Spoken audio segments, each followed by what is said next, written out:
Okay, so today we're actually going to write your lab report. Doesn't that sound fun? Okay, let's show you what you're gonna do for that. So I made a template for you because, well, I have to really. So it's called Gravity Lab Report. Isn't that fun? Oh, stupid. Sorry, PowerPoint got off on me. Okay. Alright, so Gravity Lab Report. You're going to write some stuff in here. One thing you should definitely put on here is your name. I put a spot right here. I didn't want to make it different colors because I don't know if you're going to be able to delete them efficiently. Well, I mean, I know you could figure it out eventually, but I didn't want to see a bunch of colored text everywhere. Anyway, so you're going to be writing places where there's text. Okay, you can tweak the setting. You can tweak the setup if you want, but I wanted to give you kind of like a skeletal structure here because it's the first one and I don't really see you anywhere. So, so you're going to put your purpose right about there. You're going to put your materials right here. You can just list them right there. I gave you some bullet points already. The procedure is going to work the same way. You can have as many steps as you want. It doesn't matter.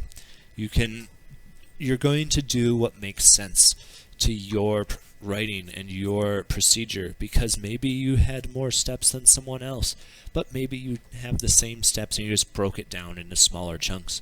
It doesn't matter. It matters. What matters is that it makes sense and you're communicating effectively. That's what matters. Okay. Now, for data, I made a table. You will notice that there are a lot of things here. There are 24 slots because you're going to put yours and everyone else's data together on here. So the best way to do this would be just to copy and paste. So you're going to copy the first 14, I guess, values at once, and then you're going to do the other 10 right there. You will also, right under here, it got cropped out, is you will see the average. You'll have to type that in or copy paste it if you really have to. Either way. So that way you can get that data on here. Okay, now you will notice that it doesn't look exactly like this because Mr. Keeney put a page break right here.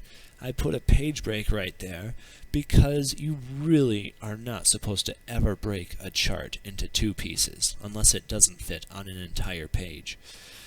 Now, as you will add things, it'll push the chart down and it causes it to break. So you need to be aware of how to do this as well because, for example, on your calculations, you really don't want utility friendly, sort of. So how can you add a page break after a section? Let's say your conclusion is getting split.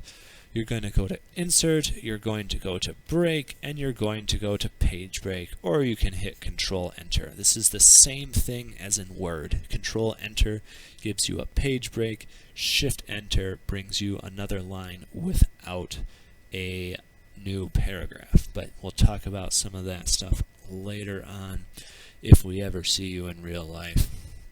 Okay, so this is your general setup here for your lab report. So you're going to type it in on this Google Classroom stuff, and then I will get to look at it there. We'll talk to you on Friday to answer any questions about this kind of stuff as well. So I guess we'll see you then. Oh, before Friday, you should try out just a little bit how to do this so you kind of know what questions you're going to have. If you're totally lost, well, it didn't take very long. Alright, so we'll see you on Friday then. Good luck.